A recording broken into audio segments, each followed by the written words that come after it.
Varicose veins కి సరైన చికిత్స కోసం సంప్రదించండి ఎవిస్ హాస్పిటల్. నమస్కారం. విష్ణు పురాణం 3వ భాగంలోకి వచ్చాం. అయితే ఈ పాలకడల్లో నుంచి ఉద్భవించినటువంటి లక్ష్మీదేవిని ఇంద్రుడు పరిపరి విధాలుగా ప్రార్థించి తన అన్ని రకాల విద్యలయందు వ్యవహారాలయందు లక్ష్మీ కటాక్షం కలగాలని అనేక విధాలుగా ప్రార్థించారు. అప్పుడు లక్ష్మీదేవి తథాస్తు అని ఇంద్రుణ్ణి అనుగ్రహించింది. అప్పటి నుంచి ఇంద్రుడి నివాసం లక్ష్మీ కళతో రాణిస్తూ ఉండేది. వాసుదేవుడు కృతయుగమునందు పరశురాముడుగా అవతరించగా లక్ష్మీదేవి భూదేవి అయింది. త్రేతాయుగంలో శ్రీరాముడుగా అవతరించగా లక్ష్మీదేవి సీతాదేవి అయింది. ద్వాపరయుగంలో కృష్ణావతారుడు కాగా ఆ దేవి రుక్మిణీదేవి అయింది. కలియుగంలో సూర్యరూపుడు కాగా ఆమె పద్మిని అయింది. ఈ విధంగా లక్ష్మీదేవి పద్మాక్షణకు తోడై ఉంటుంది. ఆ స్వామి దేవరూపంలో ఉంటే ఆ దేవి దేవతాకాంత రూపాన, మానవ రూపంలో ఉంటే మానవకాంతగా ఉండి శబ్దమును అనుసరించే అర్థంలాగా అనుసరిస్తూ ఉంటుంది అని లక్ష్మీ చరిత్ర పరాశర మహర్షి చెప్పగా మైత్రేయుడు ఇట్లా అడిగాడు. అయితే భృగువు మొదలైన మునుల యొక్క సృష్టి విశేషాలు వివరించండి అంటే, భృగువుకి ఖ్యాతి యందు ధాత విధాత అనే కొడుకులు, వారికి మేరుపుత్రికలు ఆయతి నియతి అనే కన్యలు భార్యలుగా అయ్యారు. ధాతకి ఆయతి యందు ప్రాణుడు, విధాతకు నియతి యందు మృకండు జన్మించారు. ఆ మృకండుని కుమారుడే మార్కండేయుడు, దీర్ఘాయువు, చిరంజీవి, ఇప్పటికి కూడా జీవించే ఉన్నారు మార్కండేయుల వారు అని చెప్పుకుంటాం. ప్రాణునకు వేదశరుడు, వానికి ద్యుతిమంతుడు, అతనికి అజరుడు జన్మించారు. వారి వంశాలు మిక్కిలిగా విస్తరించాయి. మరీచికి సంభూతి యందు పౌర్ణమాసుడనే కుమారుడు, అతనికి విరజుడు, పర్వతుడు అని 2 కొడుకులు. అంగిరసునకు స్మృతి యందు అసుమతి, రాక, సినీవాలి, కుహు అనే 4 జన్మించారు.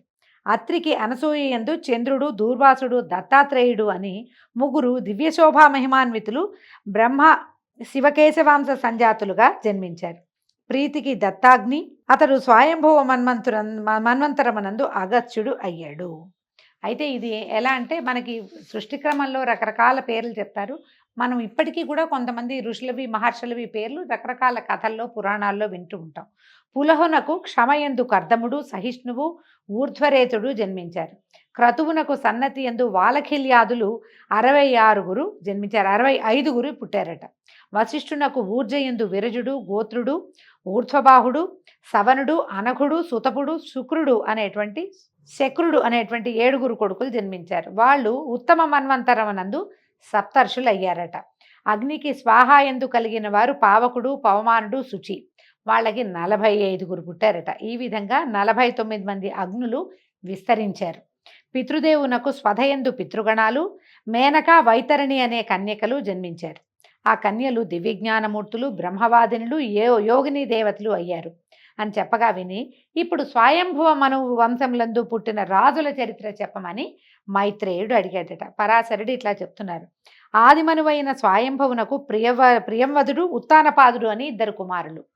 ఉత్తానపాదునకు ఉత్తముడు, ధ్రువుడు అని 2 కొడుకులట. అప్పుడు ధ్రువుడు పరమ భాగవతోత్తముడని పెద్దల మాట కదా, అతని చరిత్ర విస్తరించి చెప్పమని ఇతను అడిగేసరికి మైత్రేయుడు పరాశరుల వారు ఇలా చెప్తున్నారు. ధ్రువ చరిత్ర ఇది చాలా విశేషమైందిగా చెప్తారండి. ఉత్తానపాదుడు ఏకఛత్రముగా భూమిని ఏలుతూ శత్రురాజుల పక్కలో బల్యమై ధైర్య శౌర్య పరాక్రమాలకు రూపమై నయమార్గాన ప్రజాపరిపాలన చేసేవాడు. నిర్విఘ్నంగా భూదేవ తృప్తిగా యజ్ఞాలు చేసేవాడు. దిగంత విశ్రాంతమైన యశస్సు సంపాదించిన మహారాజు. అతనికి సురుచి, సునీతి అని 2 భార్యలు. సురుచి కొడుకు ఉత్తముడు, సునీతి సుతుడు ధ్రువుడు. 2 సోదరులు సమాన రూపరేఖా విలాసులు, విద్యా వివేకాలు కలవారే పెరుగుతూ ఉండగా, ఒకనాడు ఉత్తానపాదుడు నిండు కొలువులో సింహాసనాసీనుడే ఉత్తముణ్ణి ఒళ్ళో ఉంచుకుని ముచ్చట్లాడుతుండగా ధ్రువుడు వచ్చి తండ్రి తొడ మీద కూర్చోటానికి సింహాసనం వద్ద నిలిచి చేయి చాచేట. ఆ సమయంలో సవతి తల్లి సురుచి సభామర్యాదను పాటించక సవతి మాత్సర్యంతో ధ్రువుణ్ణి వారించి నీరసంగా చూసి, ఆగు, ఈ సింహాసనం ఎక్కడానికి నా కొడుకే అర్హుడు గాని నువ్వు కాదు. ఈ రాజుకు నేను ప్రియపత్నిని, సిరి సంపద ఐశ్వర్యము అంతా నాది. నీ తల్లి నా సవితిగా ఉండటం ఏదో ఆమె అదృష్టం అంతే. నా దగ్గరకు వచ్చి ఏదైనా మాట్లాడుతుంది, నేను ఆ మాటలు కూడా లక్ష్య పెట్టను. ఈ సింహాసనం ఎక్కడానికి నా కొడుకైన ఉత్తముడే తగినవాడు.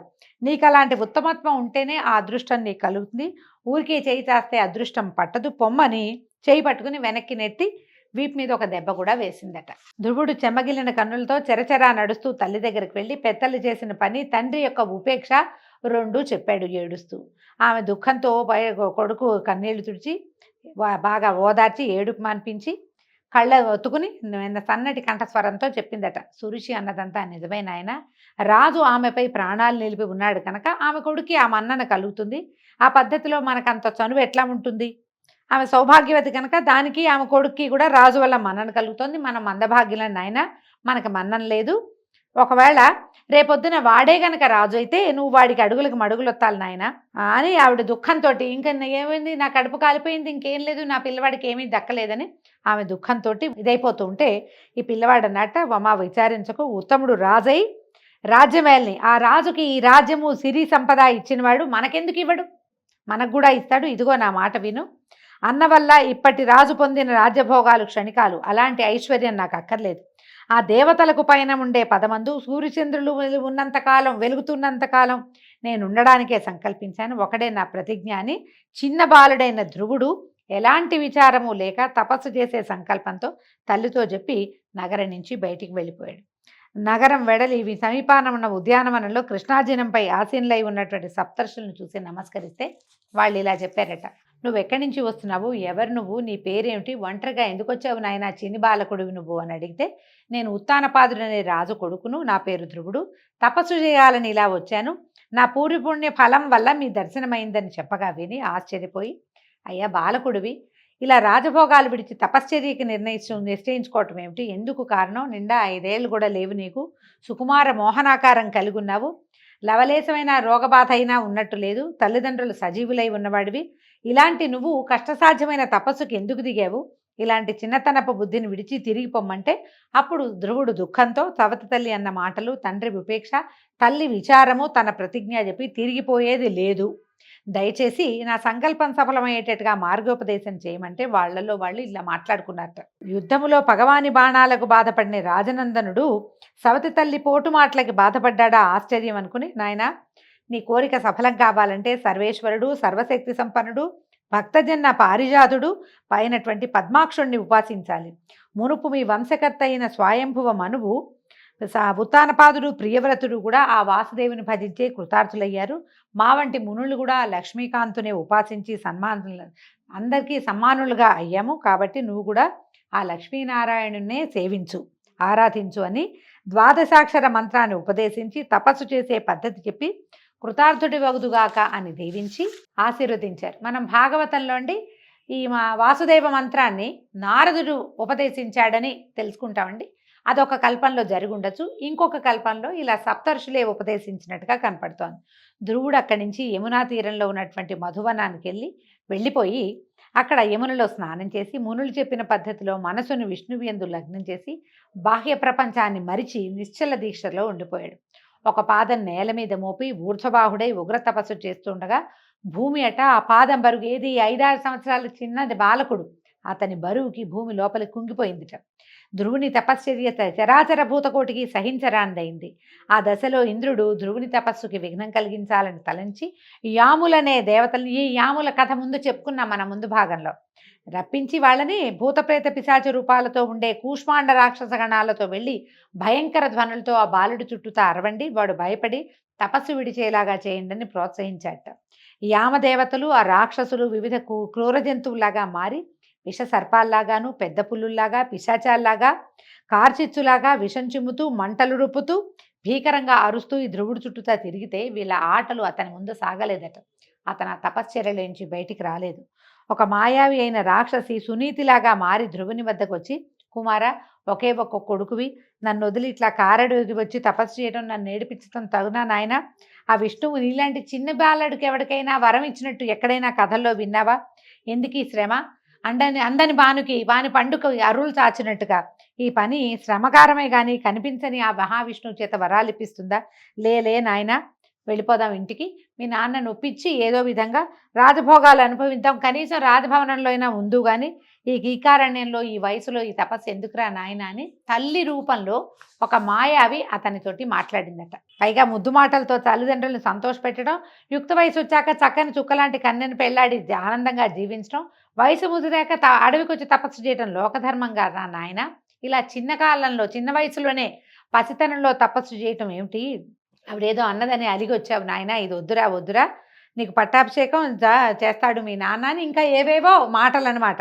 ఎన్నో చెప్పి ఎన్నో నోములు నోచి కన్నాను, ఇలా నా కడుపు కాల్చకు నాయనా, నువ్వు ఇలా ఎండలో వానలో ఉండొద్దు అని ఎన్నో రకాలగా బతిమలాడి చివరికి ఏమంటారు ఎమోషనల్ బ్లాక్మెయిల్ కూడా, నువ్వు ఇలాగే ఇక్కడే ఉన్నావంటే నీ ముందే ప్రాణాలు విడుస్తానని ఎన్ని మాయ మాటలు చెప్పినా ఆ పిల్లవాడి చెవిలోకి ఎక్కలేదట. వాడి మనసు మాత్రం విష్ణుమూర్తి మీదే లగ్నమైంది. బాహ్య ప్రవృత్తే ఎరక్కుండా రాతి బొమ్మలాగా ఉండిపోయేట, కదల్లా మెదల్లా. భయంకరాకారులైన రాక్షసులు వచ్చి అతన్ని బెదిరించడానికి ఎంతో ప్రయత్నం చేశారు. ఎంత అరిచినా కేకలు పెట్టినా ఏం చేసినా అందులోంచి బయటపడలేదు. ఇక ఉపేక్షిస్తే లోకాలకి ప్రమాదం కలుగుతుందని ఏం చేశాడట, లక్ష్మీనాథుడికి విన్నవించి ధ్రువుని యొక్క తపస్సు మాన్పించాలని ఇంద్రుడు స్వయంగానే శ్వేతద్వీపానికి వెళ్ళాడట. ఈ వైకుంఠానికి వెళ్ళి ప్రార్థించాడట, లోకేశ్వర, ఉత్తానపాదుడనే రాజు కొడుకు ధ్రువుడు నీ యందు భక్తి కలిగిన వాడు, 5-6 పసిప్రాయం వాడు, ఇంతవరకు అలాంటి దీక్షతో ఎవరూ చేయని ఇలాంటి తపస్సు చేస్తున్నాడు. మాన్పించాలని ఎంతో ప్రయత్నం చేశాను కానీ ఫలించలేదు. నిన్ను మెప్పించి నా స్థానం పొందుతాడో, సూర్యస్థానం కొడతాడో, చంద్రస్థానం ఆక్రమిస్తాడో, ఏ దిక్పాలకత్వం కోరి అతను ఇంత తపస్సు చేస్తున్నాడో తెలియట్లేదు తండ్రి అని బెదురుతూ చెప్పేసరికి శ్రీకాంతుడు నవ్వుతూ ఇట్లా అన్నాడట, మహేంద్ర భయపడద్దు, ఆ బాలుడు కోరిక నాకు తెలుసు, మీ స్థానాలేవి కోరడు, ఆ కోరికను నేను నెరవేర్చి తపస్సు మాన్పిస్తాను, నువ్వు నిర్భయంగా ఉండమని ఇంద్రుని పంపించి ధ్రువుని దగ్గరికి వచ్చి పిల్లవాడికి కనపడ్డాడట. కుమారా, నీ తపస్సుకు మెచ్చా వరం కోరుకోమంటే ధ్రువుడు కళ్ళు తెరిచి నీలనీరద గాత్రుని లక్ష్మీ కళత్రుని చూసి చప్పున లేచి సాష్టాంగంగా నమస్కారం చేసి చేతులు జోడించి ఆనందాతిరేకంతో చాలాసేపు మైమరిచిపోయి అట్లా దిగ్భ్రమతోటి ఉండిపోయాడట. క్రమంగా స్మృతి చెంది గద్గద స్వరంతో, తండ్రి నీ దివ్య రూపం చూసి మైమరిచాను, ప్రార్థించాలంటే మాటే రాకుండా ఉంది, నాకు వాక్శక్తిని ముందు ప్రసాదించంటే అప్పుడు ఏం చేశాడట, విష్ణువు తన చేతిలో ఉన్న శంఖాన్ని, ఏం శంఖం అండి, విష్ణుమూర్తి శంఖం పేరేమిటండి, పాంచజన్యం, ఆ పాంచజన్య శంఖాన్ని అతన్ని శిరస్సు మీద ఉంచాడట. ఉంచేసరికల్లా ఈ ధ్రువుడు సొంపైన వాక్కుతోటి నింపైన మనసుతోటి భాషిస్తూ శ్రీపతిని అనేక విధాలుగా స్తుతించాడు. ధ్రువకృత విష్ణు స్తుతి ఎన్నో రకాలుగా ప్రార్థించాడు. ఇదిగో ఆవు నుంచి పాలు పితికి ఆ పాల నుంచి నెయ్యి తీసి దానిని ఆ ఆవుకే సమర్పించినట్టుగా నీ నుంచి వాక్కును పొంది ఆ వాక్కునే సంస్కృతిగా నీకు సమర్పిస్తే ఆనందిస్తావయ్యా, నువ్విచ్చిన వాక్కుతోటే నిన్ను నేను స్తుతిస్తున్నాను, నీ నటన బహు విచిత్రము, నీలాంటి వాడివి నువ్వేనన్నాడు అని అనేక విధాలుగా స్తుతించగా సంతోషించి శ్రీకాంతుడు నీ ఆరాధనకి స్తుతికి సంతోషించాను, నా దర్శనం వృధా కాదు నాయన, ఏదైనా కోరుకో వరం ఇస్తానంటే అప్పుడు ధ్రువుడు అడిగాడట, అన్ని ప్రాణుల యందు సర్వాంతర్యామి అయి ఉండేటువంటి సర్వేశ్వరుడివి, సర్వజ్ఞుడివి, నీకు నా కోరిక చెప్పడం సముచితమా, అయినా కూడా నీ ఆజ్ఞను అనుసరించి మనవి చేస్తున్నాను, చిత్తగించు. నా తండ్రి కొలువులో గద్దెపై ఉండగా నేను వెళ్ళి తండ్రి ఆసనము మీదకి చేయి చాతగా నా సవితి తల్లి వారించి అక్కడ కూర్చోటానికి నా కొడుకే అర్హుడు కానీ నువ్వు కాదు పో అన్నది. ఆ మాటకి కించపడి లోకేశ్వరుడు అయిన నీ వల్ల అత్యున్నతమైన దివ్య పదాన్ని పొందాలని ప్రార్థించి ఇలా వచ్చి నేను ఆరాధించాను, కాబట్టి నా దీక్ష సఫలం చేయవలసిందిగాని వేడుతున్నాను నాయన, అదే నేను కోరే వరమని అడిగాడు. ఈయన కరుణారసభరిత హృదయుడైనటువంటి విష్ణుమూర్తి, రాకుమార, పూర్వజన్మమున నువ్వు ఒక బ్రాహ్మణుడువు, వేదశాస్త్రాలు చదివి కులాచారం తప్పక తల్లిదండ్రుల్ని అతిభక్తితో సేవిస్తూ జపాదులతో నన్ను ఉపాసిస్తూ నన్ను మనసు యందే ఉంచి ప్రవర్తించేవాడివి. అలాంటి నువ్వు ఒక రాజుడికి మిత్రుడివై అతని వైభవంతో సమాన వైభవం కల ప్రభుత్వం కోరి ఈ జన్మలో రాజనందనుడివై జన్మించావు. బాలుడివై ఉన్నా మాకు నచ్చిన భక్తుడివై ఎనలేని దీక్షతో తపస్సు చేసి మహాపుణ్యుడివయ్యావు. నీ కోరిక నెరవేరేటట్టుగా వరమిస్తున్నాను విను.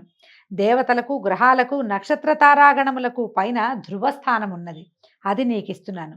ఆ దివ్య పదమందు నీ తల్లితో నక్షత్ర రూపాన కల్పాంతం వరకు ఉండగలవు. కల్పాంతమందు నీకు మోక్షం ఇస్తానని ఆనందంగా పలికి మహావిష్ణువు అంతర్హితుడయ్యాడట.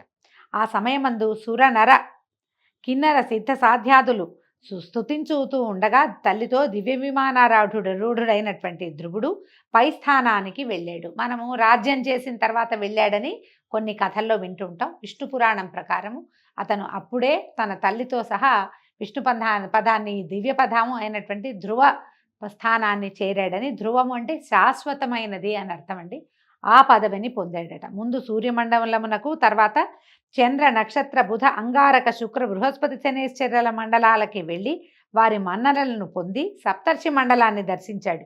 వారి అనుగ్రహంతో ధ్రువస్థానానికి చేరి అక్కడ మహాభాగ్యంతో లోకాలకు తలకట్టై నేటికి సకల జనమాననీయుడై విరాజిల్లుతూ ఉన్నాడు. ధ్రువ నక్షత్రం మనకి కనపడుతుంది, శాశ్వతమైనదన్నమాట ధ్రువపదం. ఈ ధ్రువ చరిత్ర వినినవారు, చదివినవారు, వినిపించిన వారు యశస్ఫూర్తితో సకల సకుటుంబంగా సుస్థిర నివాసులై శ్రీమంతులై రాణిస్తారు. ఆ ధ్రువునకు శంభువు అనే భార్య ఎందు శిష్టి, భవ్యుడు అని 2 కుమారులు. శిష్టికి సుచ్ఛాయ అనే భార్య ఎందు రిపుడు, రిపుంజయుడు, విప్రుడు, వృకలుడు, వృకతేజుడు అని 5 కుమారులట. రిపునకు బృహతి ఎందు చాక్షుషుడు, వానికి పుష్కరిణి ఎందు చాక్షుష మనువు పుట్టారు. వానికి సడ్వల ఎందు ఊరుడు, పూరుడు, శతద్యుమ్నుడు, తపస్వి, సత్యభాకు, శుచి, అగ్నిష్టోముడు, అతిరాత్రుడు, సుద్యుమ్నుడు, అభిమన్యుడు అనేటువంటి 10 మంది కుమారులు జన్మించారట. ఊరునకు ఆగ్నేయి అనే కాంతయందు అంగుడు, సుమనసుడు, స్వాతి, క్రతువు, అంగిరసుడు, శిబి అనే 6 కుమారులు జన్మించారు. వారిలో అంగునకు సునీధ అనే ఇల్లాలి యందు వేణుడు అనే కుమారుడు పుట్టాడు. అయితే ఈ వేణువు యొక్క కుడి భుజమునందు మునులు మధించగా దాని నుంచి పృథువు అనేటువంటి కుమారుడు పుట్టి సాటిలేని భుజ విక్రమంతో రాజలోకాన్ని వశపరుచుకున్నాడు. ఈ పృథువు వల్లే భూమికి పృథివీ అనే పేరు వచ్చిందటండి. ఈ పృథువు యొక్క గాథని రేపటి భాగంలో తెలుసుకుందాం.